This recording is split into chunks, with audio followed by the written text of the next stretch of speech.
promoting the sustainable brewery and incorporating mission of circular economy to benefit the community. Well, making beer sustainably isn't really easy. From the agriculture that provides the ingredients to the water supply to the energy needed to heat and cool all the water and beer brewing is costly. Costlier still is a small batch brewing, which is less effective at every step. There is no one size fits all solution to the sustainable problems. However, there are multiple avenues that breweries can address sustainability: water consumption, waste generation, energy efficiency, and environmental impact.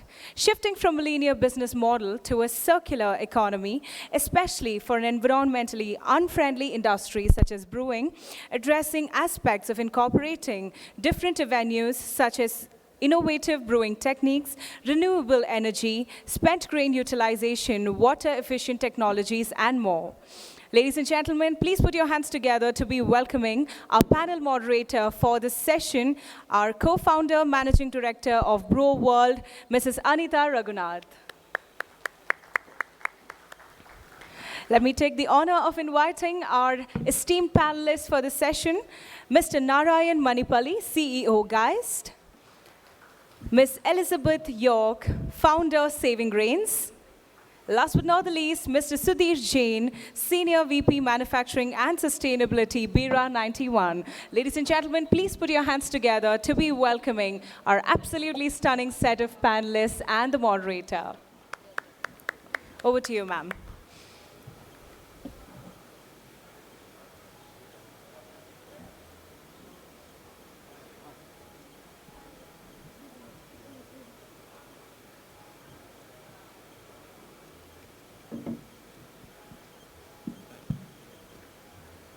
Good afternoon, everyone. I'm sure we are a little delayed on the session, but I'm sure you all are geared up to hear from our eminent speaker.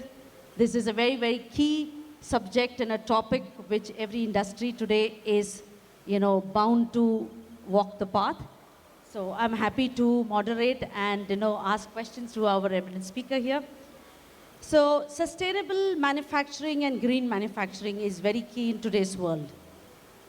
And every industry is making that conscious effort to walk that path.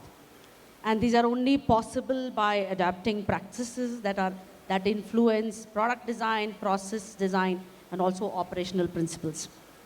So to put the context right, as we are all aware that brewing definitely is not a very, very environment friendly business because it takes a lot of water, it's water intensive, energy intensive. So I'm sure, and also it gives away a lot of waste, but I'm sure all our panelists here today would talk upon how they have taken the measures to counter these things and make brewing a better business. Also, I think they will be touching upon what are the global practices and what they are doing in this field. So to start the panel discussion, I would like to first ask, the question is, brewing is definitely, like I said, a water intensive, and it takes several liters to make a liter of beer. So what technologies and options do brewers have at their disposal to make a change in the community and ultimately for the planet? Can you also elaborate on how and why breweries should look at water saving measures? And if possible, if you can share some of the things what you have adapted. So can I start with Mr. Sudhir, please? Thank you, Anita.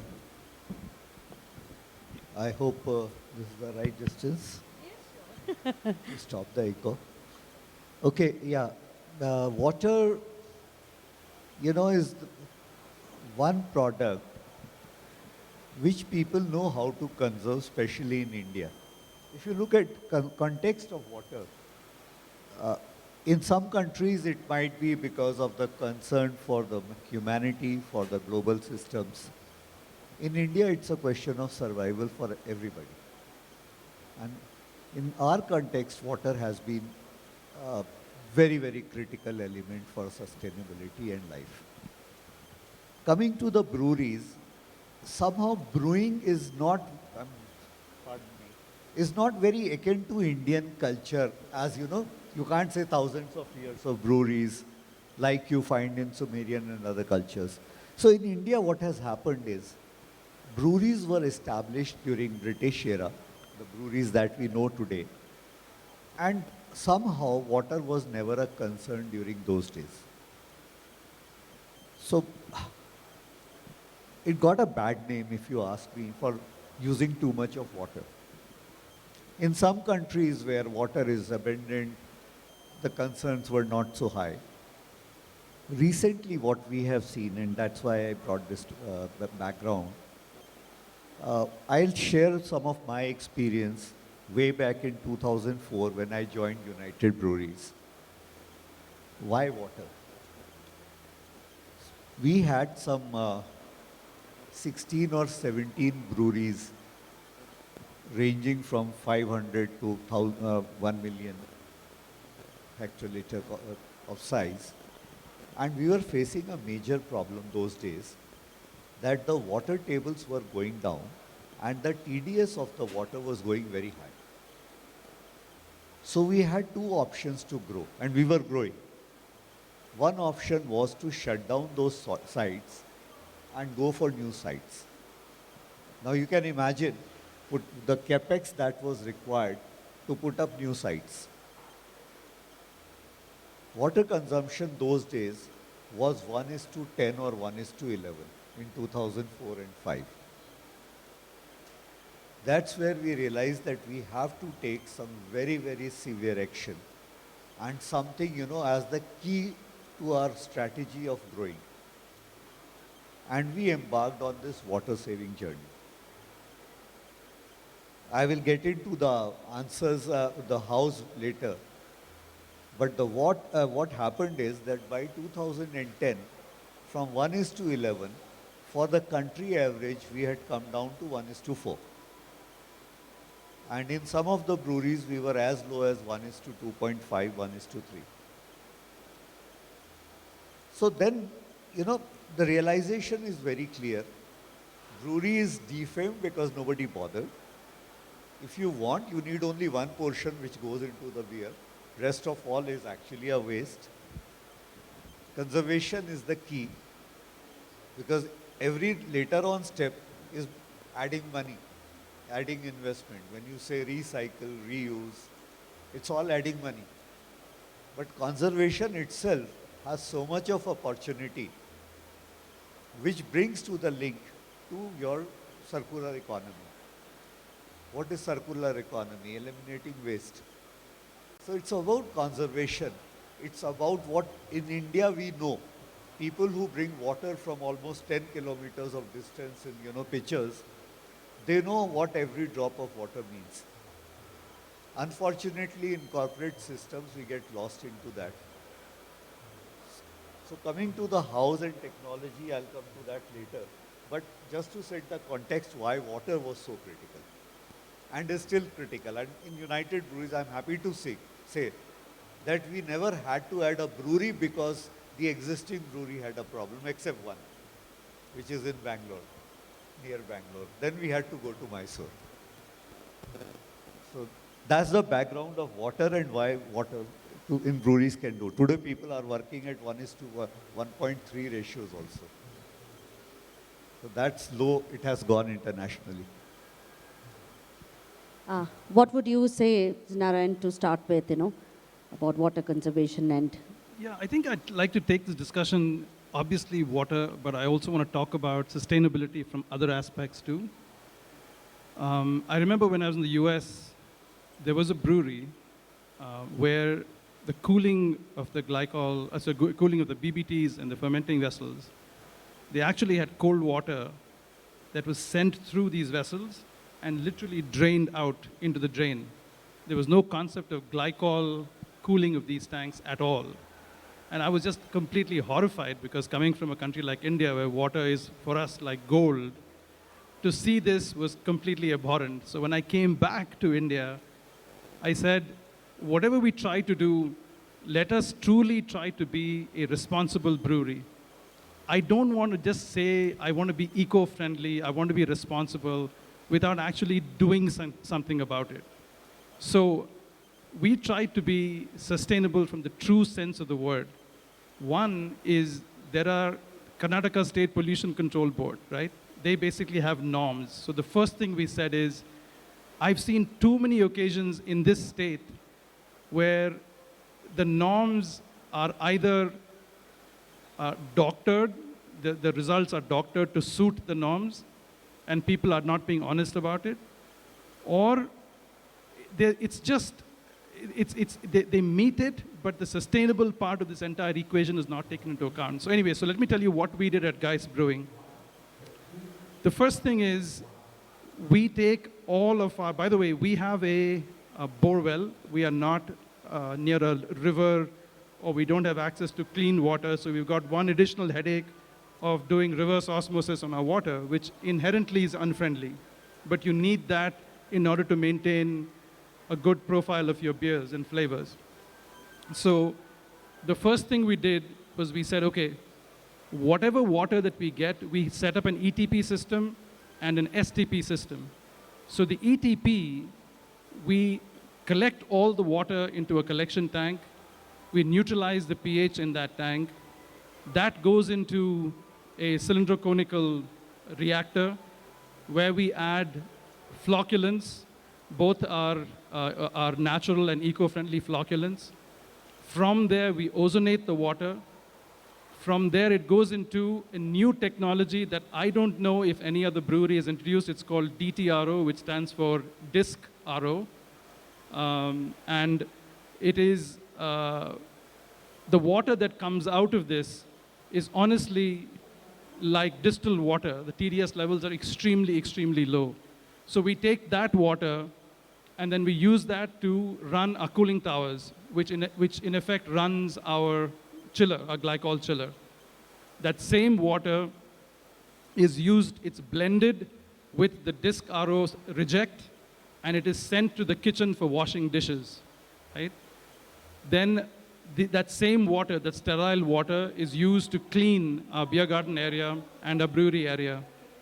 And then all of the sewage water that comes out from our toilets in the beer garden and from our kitchen and from our brewery bathrooms are treated using moringa and neem, which are naturally occurring products.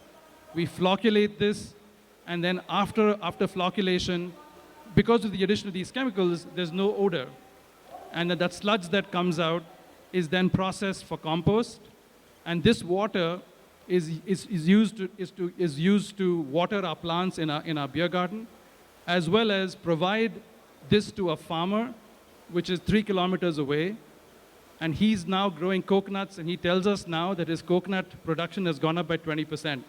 So I don't know if that's true or not, but that's what he tells us. Anyway, it's heartening. The second thing that we did when we walked into this brewery, and I'll take 2 more minutes, is we made a commitment to ourselves, because we had a bore well and the water table is 1,500 feet. And I knew this was a place for it was a disaster waiting to happen, right? 1,500 feet, when I was growing up, which is many, many hundreds of years ago, the water table, you could literally dig a hole in the ground and you could find water. And today it's 1,500 feet. So we said, okay, let's make a commitment to ourselves to bring up the water table by 10 feet a year. And so we set up rainwater harvesting. Our factory is 100% rainwater harvesting. We set up the recharge pits around our bore wells. And maybe about a year ago, the bore well broke, and this brewery has been functioning from 2017 onwards. The bore well backed up, so we had to get it repaired or replaced.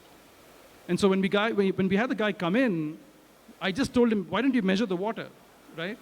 And the water table was at 650 feet, right? So the point is, simple things that you can do, you can help protect Mother Nature.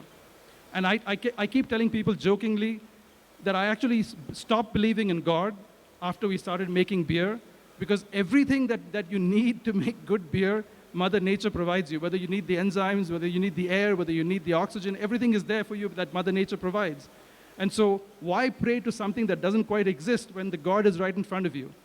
Okay, and the final thing that we do, and I'm hopefully not boring you guys, the last thing that we do is all of our malt pallets, the wooden pallets that bring our malts from Germany, We recycle them into furniture that we use in the office and in our lobbies, in our kiosk that is set up right out here, is all made from recycled wood. So for me, sustainability, yes, water is very important, but there are so many other aspects of it that we truly try to imbibe and do something better with. That's really interesting to hear. Elizabeth, I'm sure your product is not something, it's after production, so, but still, I'm sure you'll have some views on, saving water and, how breweries can really, walk that path. So, to be very honest with you, not really. I am not from the brewery space. I so understand what am I that. doing here? But I'm a cook, chef by profession. And one more thing Narayan didn't tell you that he does in the circular space is support crazy people like me with ideas also that who are trying to build exciting things. And so what we do at Saving Grains is we take the spent grain and we try and we are a community supported model to create human food for people within cities. And so why community is supported is because, I mean, we talk definitely about environmental impacts of the brewery, but I think especially in a country like ours where nutrition is a big issue, and also there are communities who, spent grain is a great source of nutrition, but also how do we basically use food as a tool, as a waste product, to create opportunities within an urban space itself. And I can tell you more about it as we go on. Sure, sure. So moving on, I think you got a little bit of gist about what they do in the breweries with respect to water. Now, coming on to the core of circular economy model, which is based on reuse ingredients and byproduct, are there any certain aspect of creating a circular economy which is inherent to the brewing process, exclusively to brewing process if you have it? And how can brewers tap into either at the step of procurement or manufacturing? Any your thoughts on Mr. Sudhir? So, most talked about, I think everybody knows, is you use basically agricultural products to make a beer. Primarily it is malt. And what do? You basically extract something out of the malt, and rest of is what we call spent grain. And again, since the breweries have been set up in India, this is a popular cattle feed. So, it has been very, very obviously used as a very natural to brewing, that wherever there is a brewery, all the spent malt or spent grain that we generate during the day, goes out for cattle feed. And it's pretty popular cattle love it because it has proteins in it besides all other nourishments that they need. But other things also, see again, Narayan said very rightly, brewing is all agricultural. It's all from nature. I won't take you through the brewing history, but I'm sure it is said that brewing was discovered, not invented. Unlike distillation, which is invented, which is a scientific process. Brewing is what nature gives you. And people really don't know whether farming came first or beer drinking came first. So, some people say because there were wild grains, because people were cave dwellers, there was no agriculture. And during those days, those wild grains, when they were soaked with rainwater and treated with wild yeast, they tasted very good. And when the agriculture started, people realized that, this can be done better. So, beer is 100% a natural product. Imagine grains fallen on the ground, soaked with water, catch some yeast from the environment. Lambic beers, I'm sure many of you must be knowing. They are still from the wild yeast that they make in Belgium. So this is nothing. So everything that you get, you can give back to nature in brewing. Even in India, because of, luckily, we are very cost conscious. So circular economy is in our blood. Today consumerism has gone up little higher, otherwise in my childhood also we used to take those cotton bags for buying the vegetables, and today we are coming back to the same. Same thing in beer. Reusable bottle has been core to the brewing. I mean, using new beer is a new bottle for beer is a luxury for a consumer, because the cost of bottle is very high energy consuming. So glass bottle is ideally reused, and it can be reused if properly handled. Unfortunately, in India, we don't have those systems, but it can be reused 12 to 15 times easily. So imagine everything is cycling in beer industry. You take anything. Few things which were not so far thought of are also becoming, of use. Crowns, for example. It's a good ornament. We just demonstrated that through colorful crowns you can make necklaces. Use everything. So, Narayan, what would you say about how brewers can really use circular economy at procurement level or at the process level? Yes, I'm going to talk about one thing, and I'm going to leave the second part to Elizabeth because that's something that she and I and Geist have worked together. The one aspect I want to talk about is this water recycling that we do of the sewage treated water. We are now, like I told you, sending it to this farmer where he's going to be growing his coconuts right now. But we have struck a deal with him in order for him to grow vegetables for us that'll be used at the beer garden. And the waste from the vegetables will be converted to compost, which goes back to him again. So a little bit of a circular economy here. The second part of it, I'm going to let Elizabeth speak about because she knows more about this than I ever will. Thank you, Narayan. So I want to talk about the term circular economy a little bit before we talk about the model that we use. So when we talk about circular economy and sustainability, and we've looked at different models, they largely revolve around resources. And if you look at, so it's material and resources. But if you look at human beings, we're one of the largest resources on this planet. So where do people fit into these models? And that's something that we're trying to build. How do we put people, and not just in terms of labor or doing the work, but also in terms of how do you think about product innovation, or how do you think about using new materials that are available around you? And so, especially when you have a product like spent grain that we take from Geist, we dry it out, we make it into a flour. One of the first things that we asked was, okay, instead of putting it in a fancy bread or in a brownie, which we currently do, so we work out of a community center. So we said, okay, what would you make from this? And Kaki, who makes jolada roti, said, why don't let's try chapati? Because it's our daily bread. Can we start experimenting with that? And that's great because it adds, so obviously you can't use 100% spent grain, but you can use quite a decent quantity, which do increase fiber and protein content in it. And if that's doing something to add value to a whole wheat atta, that's great. So I think upcycling material and all the other fancy words, the circular economy. But I think the potential of materials that are discarded to actually benefit communities and what they need is something that's really exciting about the circular economy concept. By the way, I strongly encourage you to try her cookies and brownies that she made with spent grain. They're absolutely delicious. You can't even tell the difference. Just one more question on this. Like you said, it's there, circular economy is there in every part of industry, business in terms of brewing. Now, spent grains and what you're doing, not many people know about it.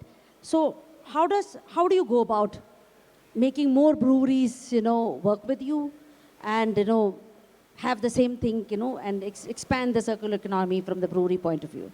So So I think the question I get asked a lot is that if spent grain is so delicious, and in Bangalore we have 80 microbreweries, on the outskirts we have so many more, producing tons of spent grain, why aren't we incorporating it more into what we eat? And I think one major challenge, as spoken about, is that, not really spoken about, but is the perishability of this grain and the handling of it as it moves, because it comes out as a wet mash. How is it handled? How is it processed and made into a flour? And these things are really important, especially when it goes for human feed and human consumption. So I think that I think a way to grow or a way to incorporate it and or to encourage more people to kind of take up processes is to build one first and to build it collaboratively. I feel that's, again, another core aspect of a circular economy model, because it's about, so I'm a cook and I've been working with spent grain since 2018. I used to go down to Toit, and Matt was the head brewer at that time, and I used to go with my little bucket, and he used to give me some. It has so much flavor and potential, but this learning or this curiosity into further thought into how can we do more things with it only comes when people like Narayan or say that do, like, let's experiment together, let's try together, and let's build a process like this. And that's how more people come to know, and that's how it comes into our food systems. Yeah. That's really interesting. So moving on from there, Narayan, I would like to ask you, Geist is a zero liquid discharge. I would like you to elaborate on that and probably enlighten people about what it is and what you do. Yeah, I think for me, maybe I'll get some flack by calling us zero liquid discharge. The truth of the matter is, I define zero liquid discharge as not taking anything from the government and not putting anything back in government sewers or drains, right? So we said, let's try to be self-contained to the best that we can. So the things that I spoke about earlier were things where we said, whatever water we generate inside the brewery, let's just try to keep it within the brewery. In the early days, we tried, and it worked to some extent. Now with our production going up, we generate way too much of water, and we have to send it out of the brewery, although we don't send it into any government channels or government drains. So we send it to this farmer, right? So every drop of water that comes out is used in some way inside our brewery. So the first thing is, I told you we have a ETP plant. I invested over 61 lakhs in this plant, and for a brewery of our size, any CEO would have been thrown out of the window if we were a public limited company, because they said there's a stupid use of money, don't do it, right? But we said we're going to do it because we believe in it so deeply. So this DTRO plant gives us RO grade / RO++ grade, which we then blend back with our RO reject water and use it for cleaning our dishes, like I told you about earlier. It's used to clean our floors, which is sterile water. It's used for our cooling tower. So we do that. All of the water that comes out from the kitchen, from the brewery toilets, from the beer garden toilets are all treated again, and that water goes to the farmer. So we are trying to create as much of a closed loop system as we can afford to create. It's not perfect, but we define zero liquid discharges. Don't take anything from the government and don't put anything back, and don't burden them with anything. Sudhir, what would you say? What are the practices you have in Bira? And I'm sure being a large brewery may not be possible for not giving back anything into the sewage. So what do you do? See, what Narayan said is the practice in India. And because we don't have municipal facilities in India as good as what you have in countries outside India. So the concept of zero liquid discharge is very critical for any brewery. So here also, you cannot give any water outside the brewery post-usage. What you call treated water even if it's to the best of the standards, the concept is that you cannot discharge it outside your boundary. So Narayan said very rightly, we have been working on it for last 20 years plus. And except for one or two places where government has central effluent treatment plant, like we have in Nagpur, Aurangabad has some, Maharashtra has been very active on it actually, and Gujarat. West has done some very good job, the governments. what they have done is for all the, in an industrial area, they have built in a central effluent treatment plant. And they realize that it is better to have a better, full control as well as, less capex for the industries. Like Narayan said, for, their size, putting 60 lakhs really can have some much more usage in the market or, on the product. And this is something which is not yielding anything to them, but they have to do it. So government has put in, but in rest of the country, it's all zero liquid discharge for any brewing industry. So therefore, we have been doing it, and that's where I was saying, see, Bira is following the same, and I have been doing it for last 30 years plus, is that, first conserve water. See, first of all, you have to stop the tap. I mean, while we can talk, I can tell you all the technologies of the world, the fact remains that a leaking tap is a leaking tap, guys. Stop that. I have seen lot of industries, the tap would leak and then they will ask CEO for millions of rupees to, recycle and reuse that water. And basics are basics. Air is leaking, you put more air compressors. You waste energy, put more DG sets. So first stop the wastage. But it is easy to give fancy names, talk about. I can tell you about the technologies, for example. Reverse osmosis has been the key technology for water treatment for last 20, 30 years. Israelis used it to a very good use when they started desalinating water for their consumptions. But then it has huge disadvantages. It's energy extensive. Reverse osmosis as a process has very high energy usage. And when you talk of sustainability, remember, sustainability, water is of course big plank, but the biggest plank today on the earth is energy. All the CO2 emission that we are talking about, the global temperature rising we are talking about, energy has the biggest part to play there. So you cannot have a solution which conserves one and spends too much on the other. Then you're not balancing the ecology. So the solutions for whether it's water saving, whether it is energy saving, whether it is material saving, whether it is transportation, which are the 4 key big areas of, going to net zero, which Bira is doing. By the way, I must do a little bit of marketing there. By 2025, Bira has decided to go net zero for all its breweries across the country. We're already with 5 breweries, and hopefully by that time we'll have 7, 8 breweries. And we'll be net zero in all of our breweries, which is faster than any other multinational or any company in this industry in the world. Nobody is committing it before 2030 or 50. So we are on a very major drive. And on this, so first thing, energy, of course, because energy is the biggest reason for CO2 emissions. And what we are doing is, to begin with, all our steam energy, we have eliminated coal altogether. No fossil fuel is being used for steam energy. And steam is almost 60 to 70% energy usage in the brewery. So we are 100% coal-free today. Within 1 year. We started this journey with base year as 2020. And by 21 end, we were net zero on steam. We are working on electricity. So electricity, the majority is grid, what you get from the government or from the external source. There also in Bangalore, Mysore Brewery, we are now working with open access, where the energy purely comes through solar and wind energy. So these are some of the measures which we have taken on a bigger macro level, I would say.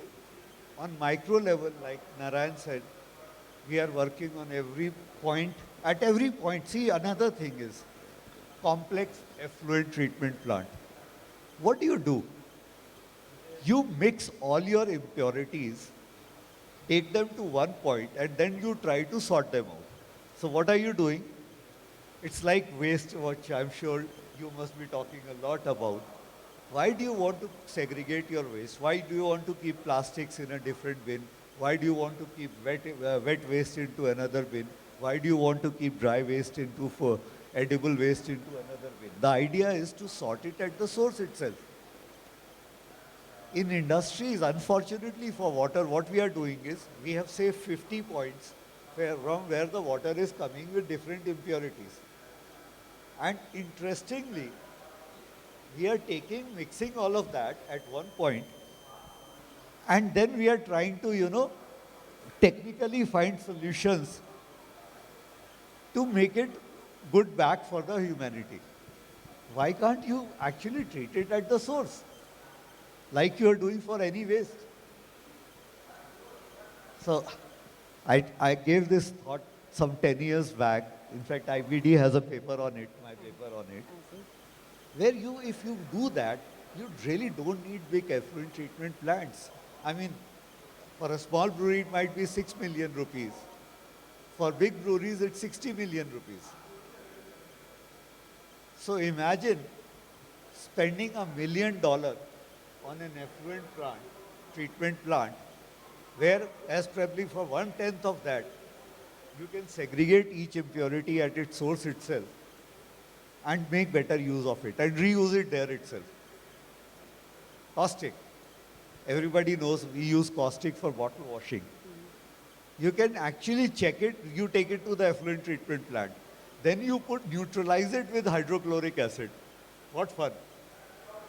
Why can't we reuse the caustic at the end of the washing and reuse it back for the bottle washing?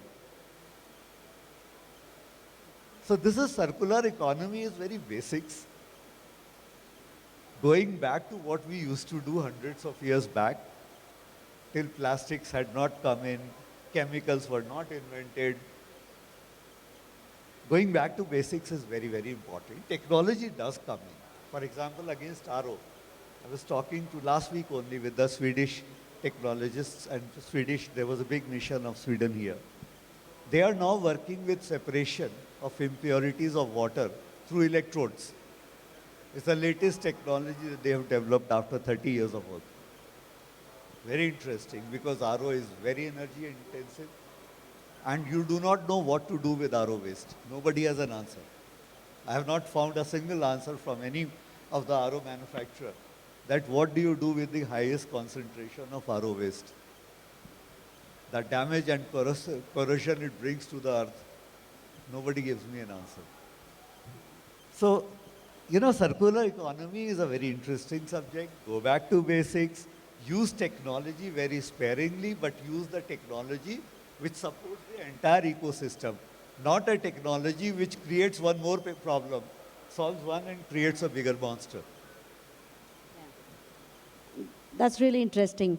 Since he touched upon zero carbon emission, Narayan, would you like to add anything more which you all are doing to achieve that goal?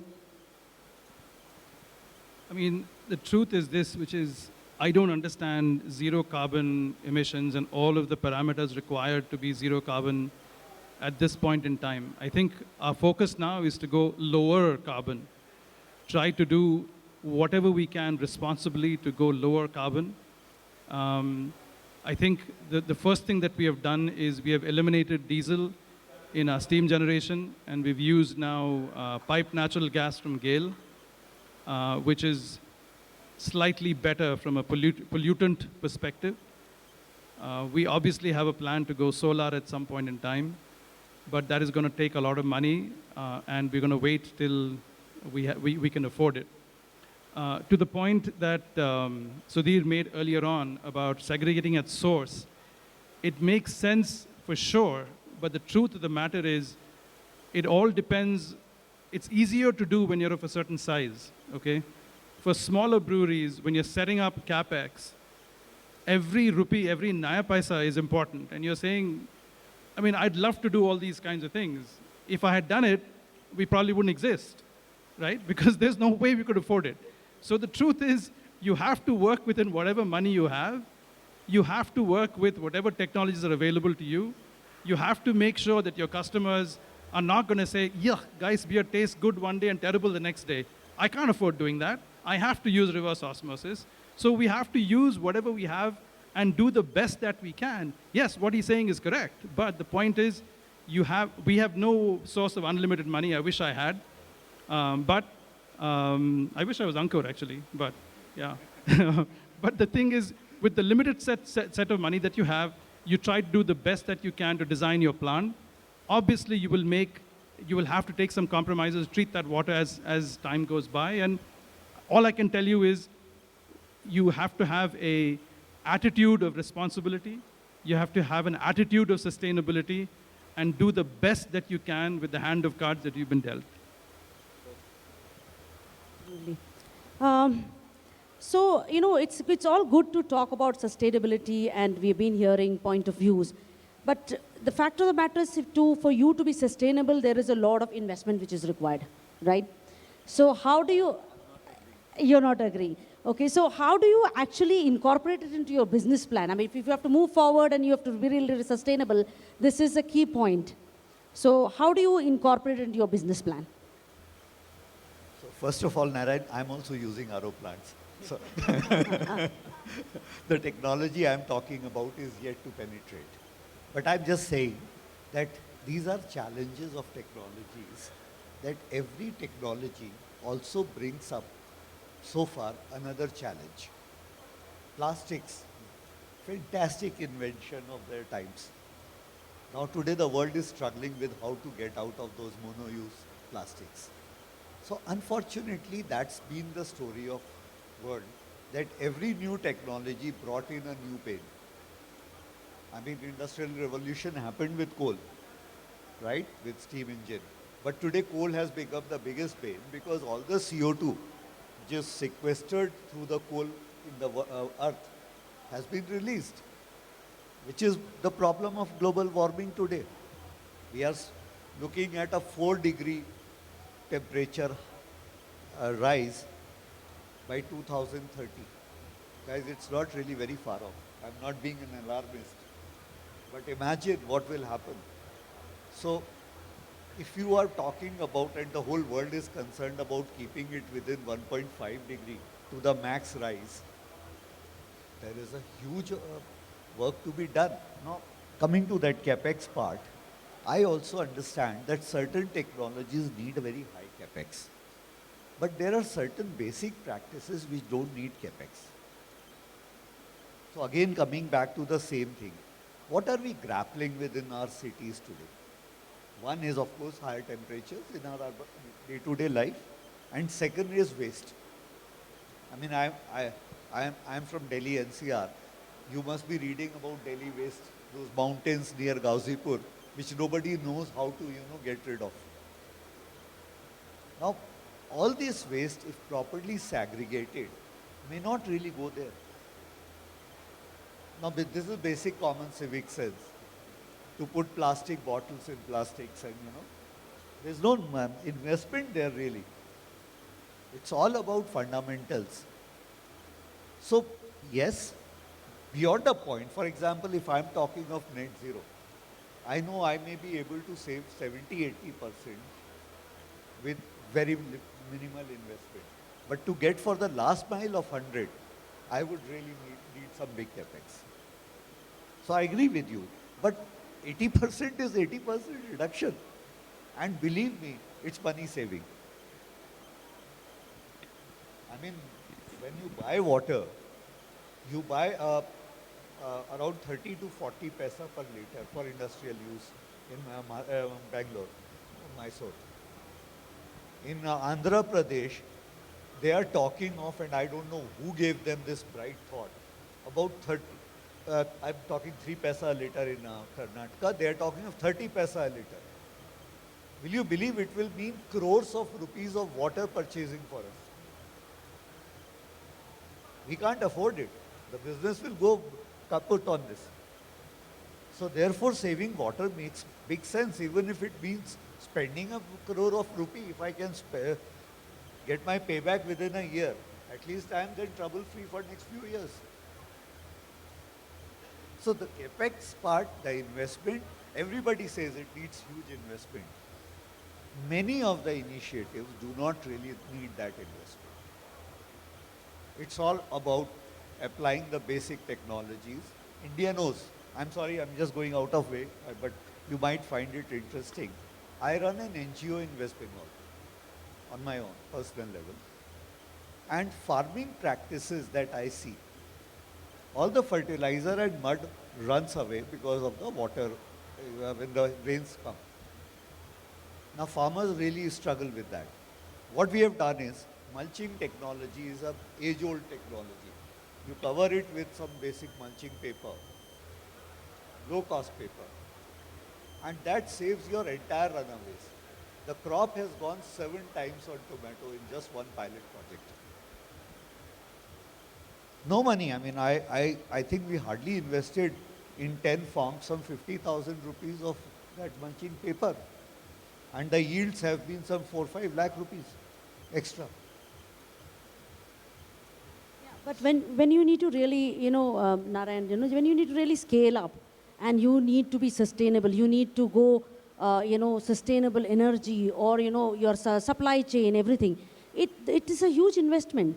So how do you sustain that and bring it to the business plan or, Yeah, so my philosophy is this, that the business of business is to make the lives of people inside the business and outside the business better, right? So there is no doubt that there's going to be investments that will be required in order for you to be more sustainable, bring in sustainable practices, bring in circular economies, et cetera, et cetera.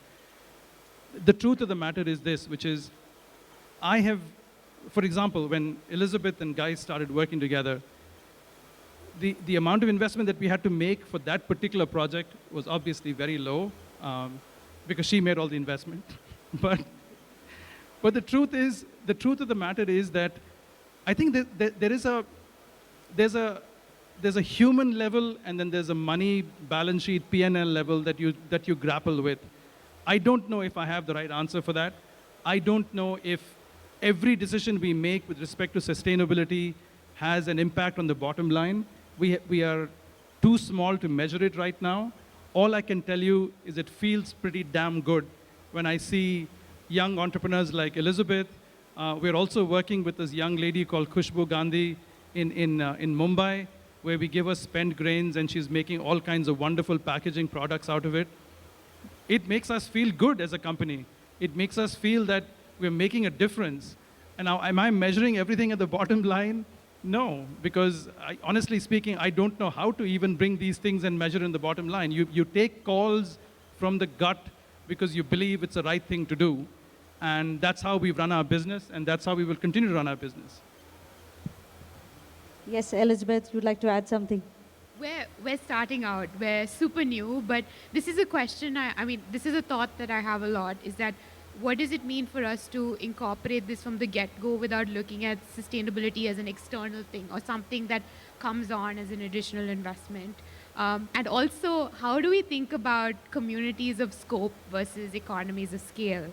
So at the moment, we're building out our first prototype upcycling kitchen, and we're really thinking of, okay, what is the impact we can potentially have with people in the space, around the space, through products, and then extending that to also other chefs and bakers in Bangalore. How can they also be excited and use something like this? And so where the thought may not be obviously as large as, or impact as large as a lot of other companies or like larger companies can have, for me, I feel like that's where sustainability starts. Sudhir said like something that's traditional or that happened, and I think like scope of small scales, multiple small scale spaces has a lot of potential as well. That's great. Would like to add something? No. Yeah. Elizabeth said, it's fantastic, first of all, Elizabeth, because I believe unless we have small pilots, we cannot go large scale. So what you are doing is the right thing. Small pilots only, and that's where question of big investment gets eliminated. Because India is a big country, lot of scope, lot of self-help groups, which I think you are planning to build up.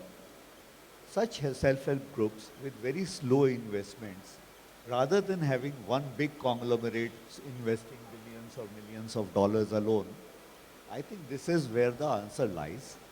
It's a very good initiative, and things like that need to multiply on pilot scales. So before we conclude, I would like to take all of your opinion about what is your suggestion to the brewing community, what they should be doing from each one of your perspective. What is their takeaway vis-a-vis sustainability and what they can really do? Even in a smaller ways, what would their takeaway from you would be? I mean, I think the first thing is learn from our mistakes. Just don't reinvent the wheel. Don't make the same mistakes that we have made, because God knows we've made every mistake that could have been made. So please talk. I mean, I'll be happy to share whatever information that I have. When you guys expand, and I hope, for example, I hope Catamaran is in 5 different states and 10 different breweries. I mean, I'd love to see this. And when you guys build out your next brewery, talk to us and learn from Sudhir what mistakes he's made. Maybe not as many as I have made, but I've made mistakes. So learn from us. Blunder. So learn from us. We'll be happy to share. At the end of the day, I think we all owe it to the planet, because not one company or one person can do this. All of us have to make a change in a very, very small way. So let's do it. What would you say, sir? First of all, I have learned throughout my career, and I've got very good CEOs like Narayan, who were my bosses, who said, don't worry about making mistakes as long as you learn. So never hesitate to try out things. Unless you make mistakes, you'll never learn. Trust me, nobody can say that, We did it right from the first go. Always. I don't find any such person. At least I've not found anybody. So keep looking into for new ideas wherever possible. Go for it and learn from each other. What Narayan said, I'll also say the same. Please ask and share. Elizabeth, what would you say? I think because somebody who's coming from outside the brewing space, I think what I find more could be really awesome is to be able to just talk to people. Yeah. And you never know where they surprise you, or reach out, and you never know where collaborations can happen, or what is that secret project that someone's been thinking of that resonates with maybe something you're thinking of. And these are kind of exciting things, and I've had the privilege to have conversations like with Narayan or with Vidya and Gitanjali, and just be able to and just be open to also sharing, even though they're not people from your space or from a parallel industry. And I think those collaboration spaces and conferences, I guess like this one, are really great for that kind of thinking and new insights. So yeah.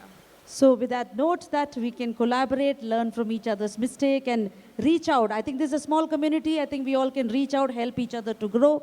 So we would like to end this panel discussion, and I would like to thank all 3 of you for making the time to be here and sharing your knowledge on sustainability. And if any questions, we would like to, yes.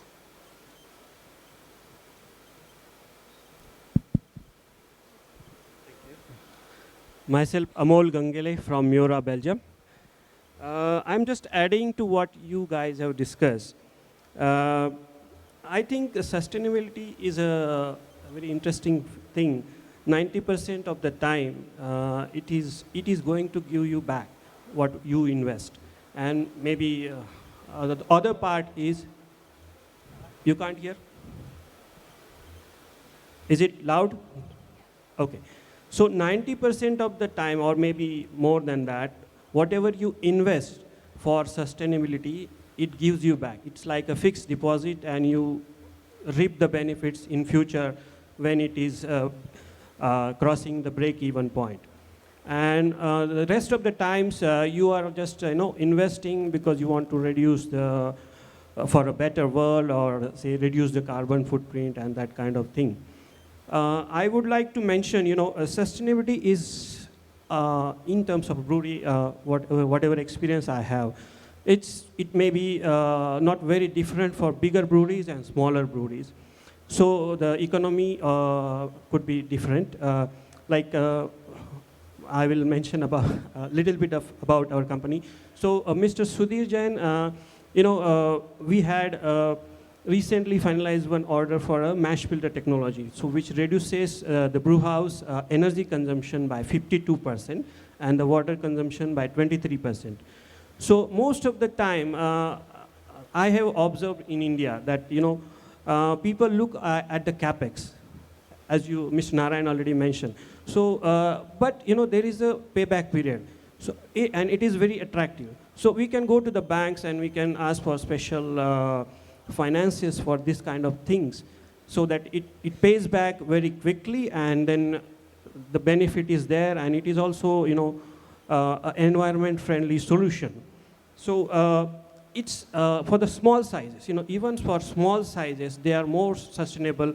Like we have a 100 hectoliter brewery in Europe, which is the most energy efficient and sustainable brewery.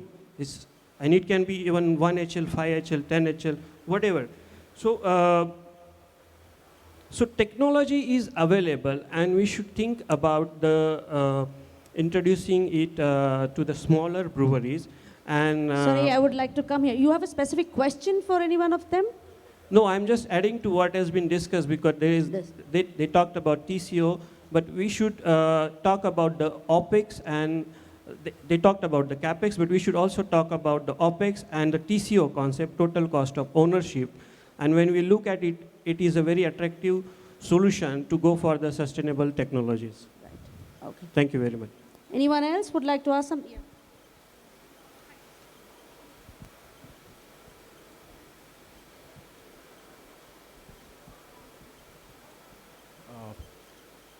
So in terms of a circular economy, one of the things, which is a pillar. So in terms of circular economy, one of the things we've understood is reusing materials is pretty critical there. And as some of you all also mentioned, from a brewery standpoint, it's happening, for example, with water being reused, spent grain being reused, yeast also.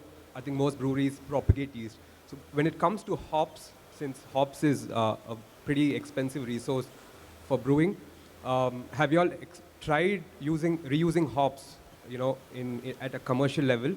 For example, like the aroma hops being used for bittering for a next brew, because some people say they've tried it and have gotten pretty interesting results, but a lot of people say that it's not really feasible. Have you all tried it at a commercial level, and what might be the challenges of actually doing it?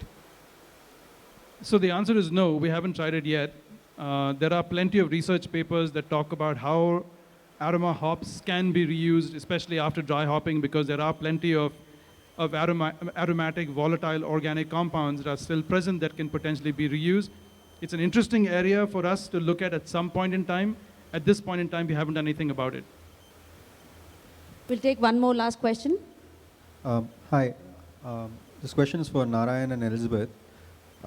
We spoke about reuse of spent grain. I want to know about specific learnings you might have had on handling spent grain, how we could perhaps store it for a little longer until a vendor comes and picks it up, or how can we store it without it causing a big stench? Yeah, so our spent grain goes to 3 different sources right now. One obviously is the easy one, which is sending it to a farmer. And we send it to a farmer who's got sheep, cattle, and pigs.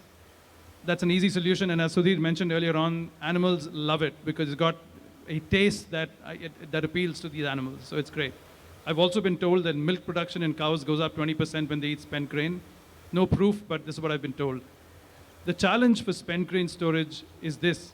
It will start to degrade / re-ferment or start spoiling in about anywhere from 24 to 48 hours. right? It'll start to smell.